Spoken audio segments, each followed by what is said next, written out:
Listening Calla. Hi everybody, welcome to Listening Calla with me, Rachel Walker-Mason. Okay, something old to you, I expect, but new to me. Here we go.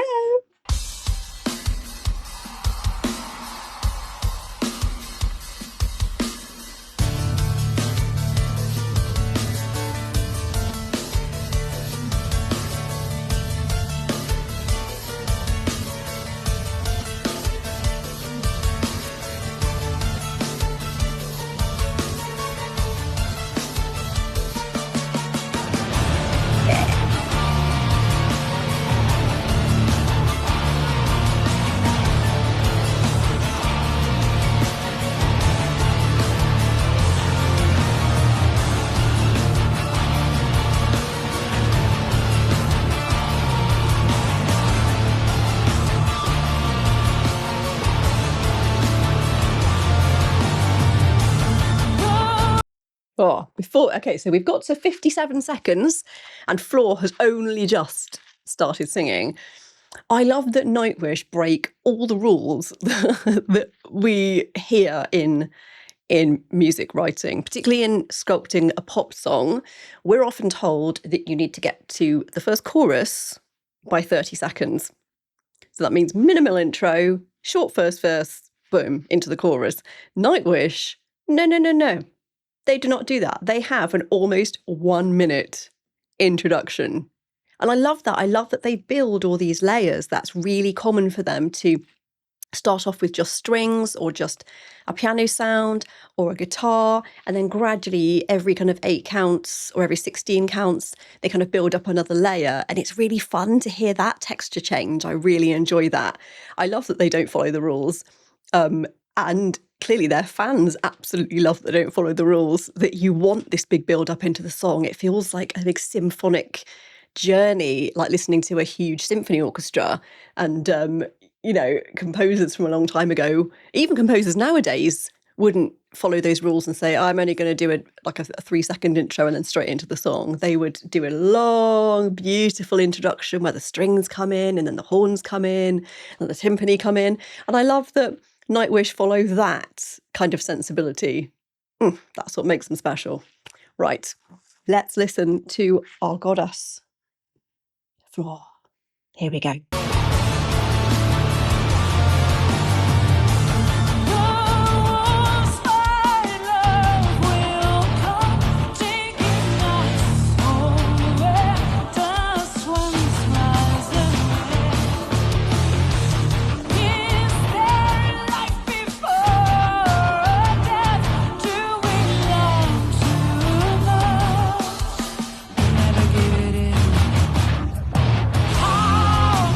Okay, so that first section, I've said this before about Nightwish, how they often do really unusual kind of rhythm changes. So you think, oh, here we are, we're in a steady kind of 4/4, and then suddenly they'll either add a beat or remove a beat or just move a beat slightly back or slightly forward. So it feels like not exactly a hiccup, but a little... And then we're into the note. There's a brilliant bit where Floor is singing it in a quite steady rhythm and they change where the beat is just underneath her. And it has a funny pause on the note she sings. Let's see where it is now.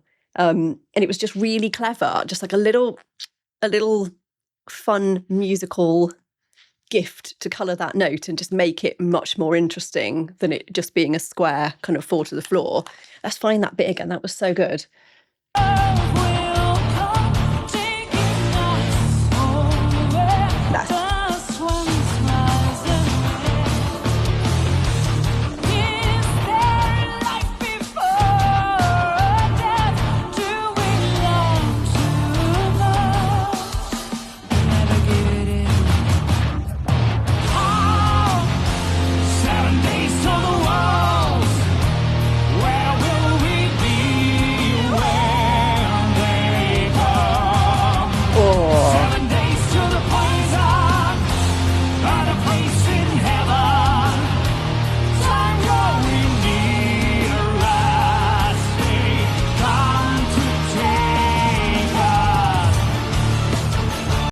Oh, one of my favourite things that they do is they create so much space within a track. So Floor's got this amazing voice, and we've talked about Floor's voice a lot. I could talk about her voice all day because that woman can sing.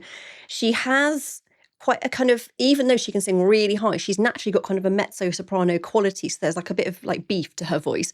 So she sits quite mid-range quite happily. But when she's in the mid-range, da, da, da, da, kind of area, they often have that fantastic male singer come in, Marco, who is fantastic. And often they sing together and they just, their voices are completely different, but they just go together in this fantastic way. And obviously he sings much lower and he's got this kind of growlier, kind of metally sound, which is obviously like an octave or two below her voice. And so there you've got a low texture, a low vocal, her mid vocal, and then they put in really high strings and kind of piano kind of washy sound up really high. So then you've got the texture spreads from being kind of here and quite dense to this big spread. And that's just so cool that not only do they change the rhythm in the between the verse and the chorus. So we're often taught that in songwriting, to make the chorus less wordy if the verse is very wordy, or the other way around. And so they're good at doing that, but also they change the complete texture with the same instruments. They're using the same things, but they make it go from very tight to very spread. And it's really clever how they do that. They find the space for each instrument so perfectly. So nothing's overused and there's nothing that shouldn't be there, and there's nothing that's missing. They're very clever, aren't they? They are very clever. And this is, again, something not quite like I've heard from them before. It kind of, I don't know, like every song I hear of theirs gives me another kind of facet to what they can do. So it's quite hard to sum up this band. Like, how would you, amazing Nightwish fans, how would you explain them and their music to someone who hadn't heard of them before? Would you say it's kind of like dark pop? Probably not. Would you say it's metal? Possibly not. They're very hard to sum up, and there isn't really one example of one of their songs that you would say that is classic Nightwish, because they do so many things. All of it is classic Nightwish.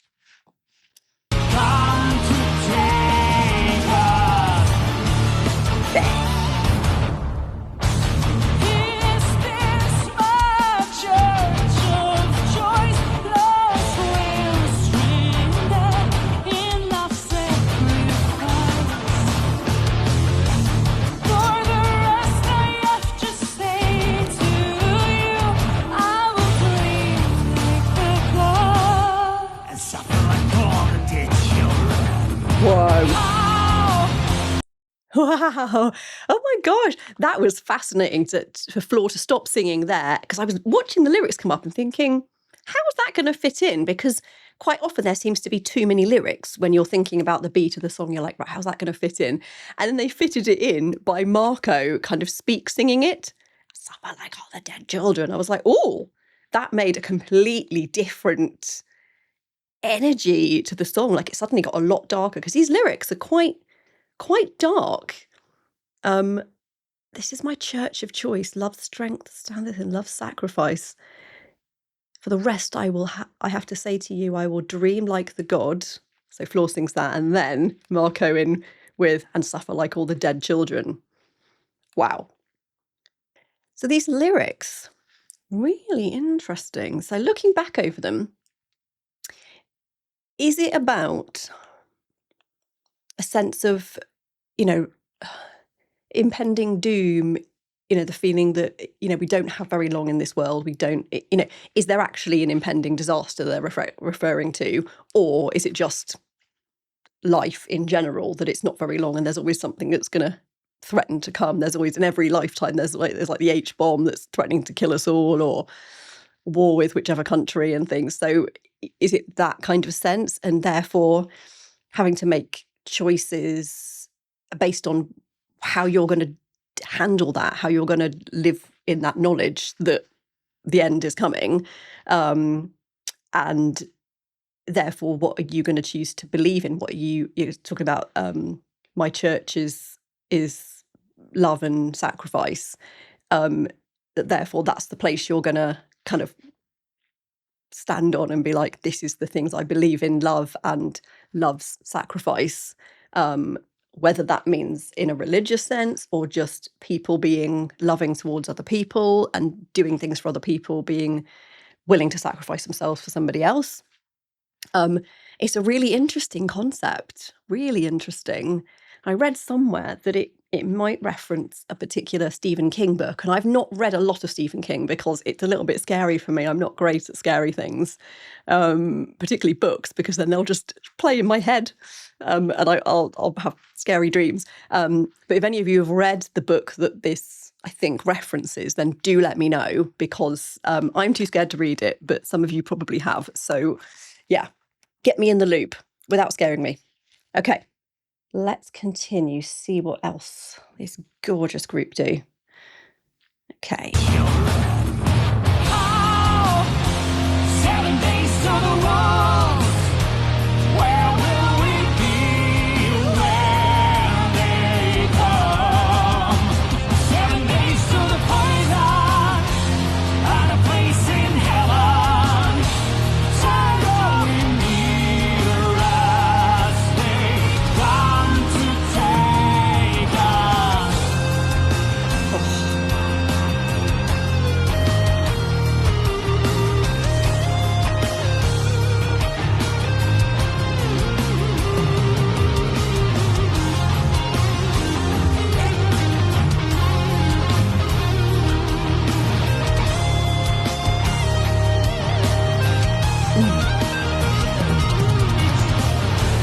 Is this Right. I didn't pause it during the guitar solo.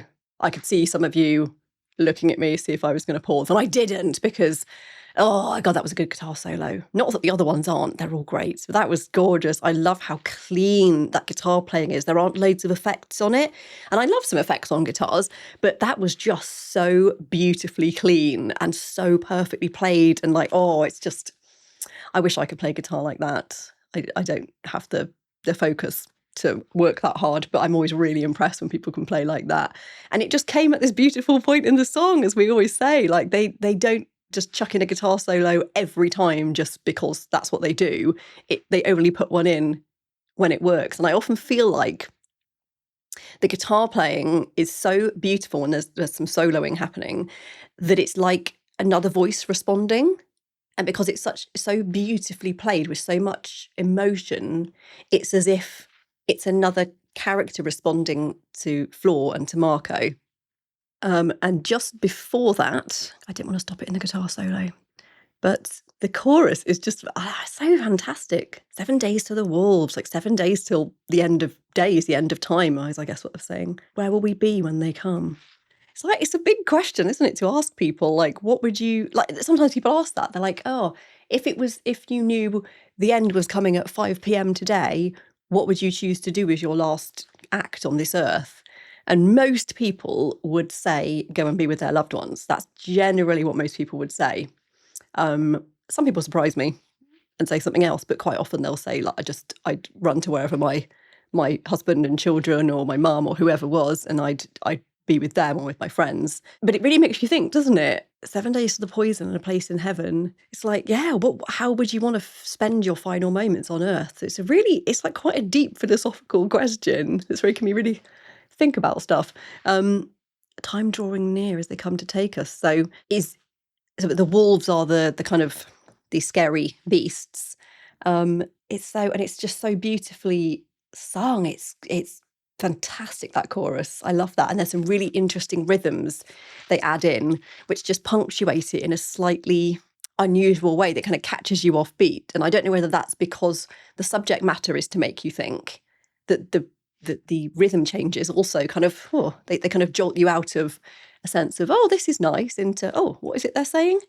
So a slight discomfort with, musically can be really helpful in making you really focus on what the song's about. Like, why have they just done that? Why did they add that extra beat?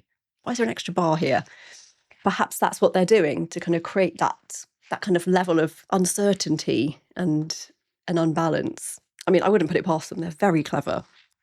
Right, let's see what they do after this gorgeous guitar solo. Right, here we go.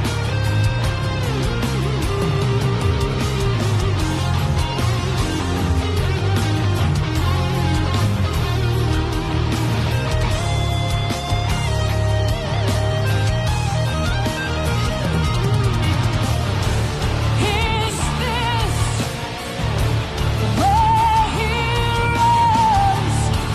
and cowards part ways?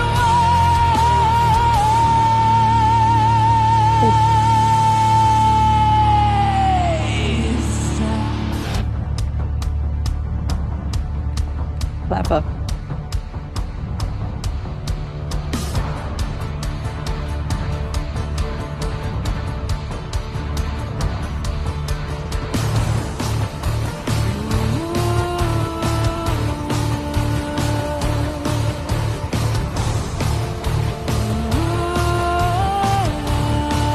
Wembley, let's go!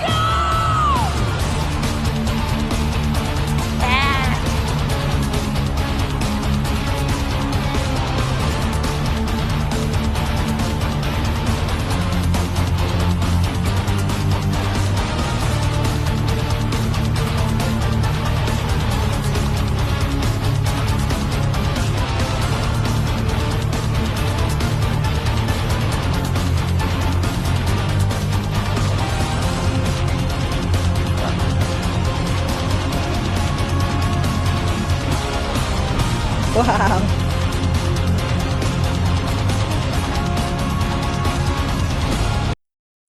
God, that's cool. I love that they just got the enormous instrumental after that incredible line, is this where heroes and cowards part ways? And Floor sings that with such a direct, and she literally does that as if she's dividing the crowd, which I'm sure she isn't really into, you know, heroes and cowards. But that's a big statement. And then there's this gap, and then it goes into this section, and there's fireworks going off and everything. It's amazing. It's really, yeah, it's kind of those moments where you really show your true colours if you would step up and run in to fight for somebody, or if you just run away. And I think people like to think they're a hero, but then when it comes down to it, they might find that they're not so much. And that's quite a big question. Is this where they part ways? Is this where it divides them? Where this big life-changing choice, this big thing happening, actually divides them? And it's just at a perfect place to have that pause and then into this section, because it gives you time to think, I don't know, is it? Which one am I? It makes you really think. And it's quite an extended, like I thought, oh, after 8 beats, it will carry on. No, after 16. No, it's like it just keeps going. And nobody seems to mind. I certainly don't mind these extended solos. It doesn't bother me at all. I don't think, oh, come on, let's crack on with the next bit. And the crowd are having the time of their lives. And Floor's headbanging, which is always fantastic. I love this. Yeah. Ooh. Like the fire feed. Woo. She's the ghost baby. Take the road that's strong. Fighting to see our goals. Summer powers.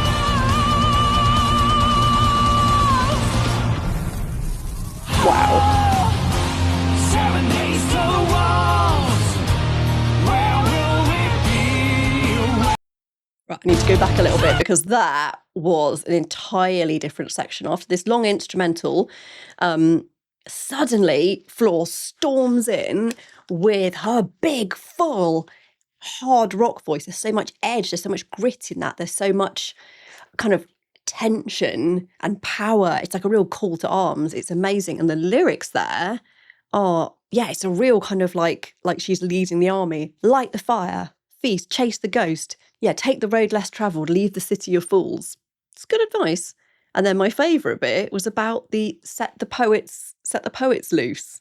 Like, we should do that anyway, because the poets, like two of us right here, just telling us the truth without any filters, without worrying about the politics of it, just saying it how it is really beautifully. And I love that. That section is so strong. It's like she's at the front of a you know, a battle, and she's riding into battle, and everybody's behind her. It's really strong. I love that section.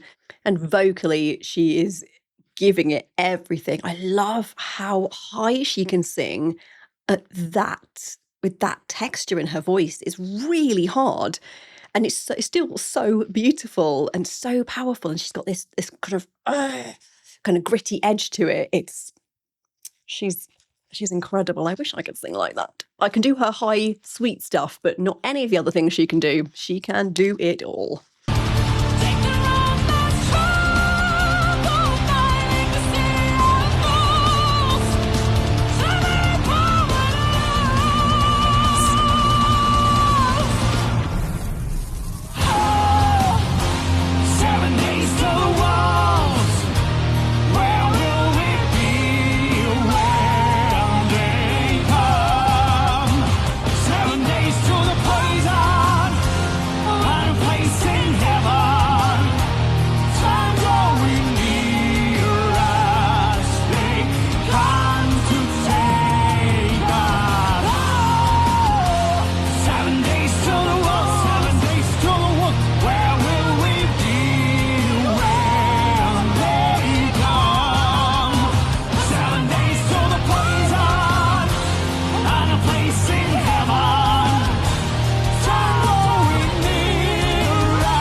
Wow. I love that, using that phrase with them in unison and then going into a harmony together. That's just, that's what I talk about when you say a phrase twice, like, why is it there twice? Why are we saying it twice? And I think that's what they really mean. Heroes, cowards, no more. Like, that's quite an interesting phrase. It's a real statement rather than a question. It's a statement. And they must really mean it to put it in twice in quick succession like that. And I love that they sang musically, did it differently each time. They're just so clever. They can do anything. And I bet if they did it a third time, Marco would have done a different harmony, or Floor would have gone up and done a freestyle, just because they can. Working in the music industry is not well paid, as many of you may know. So if you would like to support me, you can buy me a coffee, and the link is on my page here. We often say buy me a tea because I'm British and drink a lot of tea.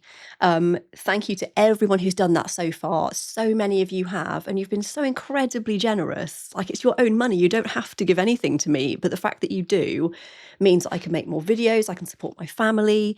It makes just the most enormous difference. It really does. So thank you. And if you'd like a more regular way to support me, you can become a member of the Colour Wave crew. And those of you who are in it already get the privilege, as any of you who join will get the privilege of seeing all my videos before anybody else does. And I know you love that because you're the first ones to get in there and comment. And I really enjoy reading your comments straight away. It's fantastic. So join up and you will get to see them first. Right, let's see what they do for the end part. I don't know how much bigger this is going to get. It's going to, the stadium's going to explode. It's so strong. There's so much. I don't know where they're going to go with what happens next. I just don't know how it's going to end. Let's see.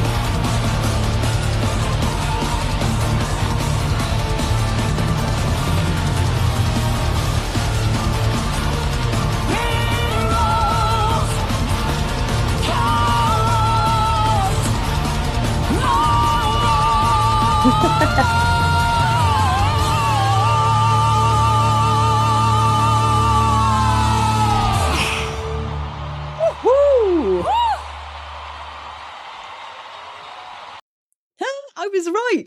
They did do it a third time, and I knew they'd have to do something to like take it over the edge. And because they've got such brilliant musical skills, any of the instrumentalists could have done something to just take it up another level, or either of the singers. But I love that it was Floor going right up there, giving it rock all at the end. That's fantastic.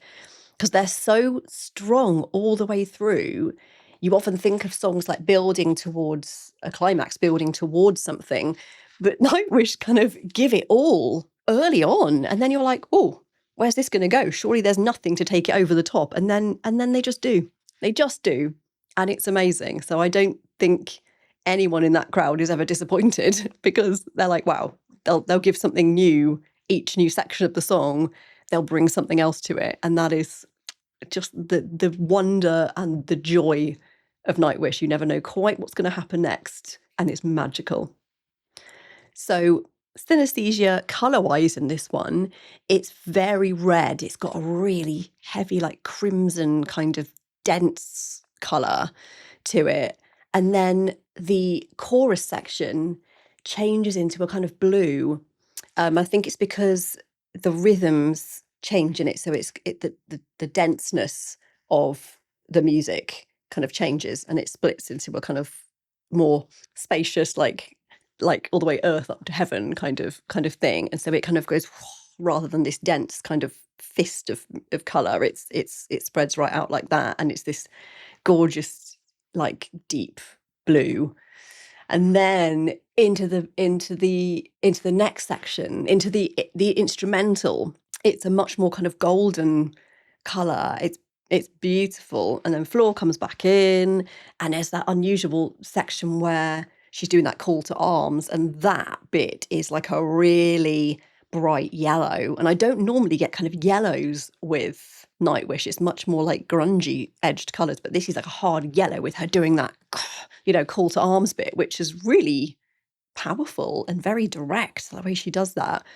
Oh, it's so good. Gosh. And then it ends, it builds and builds and builds. And when all the layers are in with all the harmonies building up to the end, it kind of, it's kind of spread like the chorus again in that kind of blue, stacked up like that. But then there's all this gold on the top with those bright vocal notes that she's got there doing that last phrase of the repeated phrases. That last one's got, it's like blue, and then it gets more and more gold, and then by the end it's just this big gold explosion, like a halo on the top. It's gorgeous. I love the colour journeys they take me on. Like, you never know quite what you're going to get with Nightwish, and that is very exciting. Please remember to like, subscribe, share and comment. I love all of your comments, so keep them coming. And remember to have a colourful day.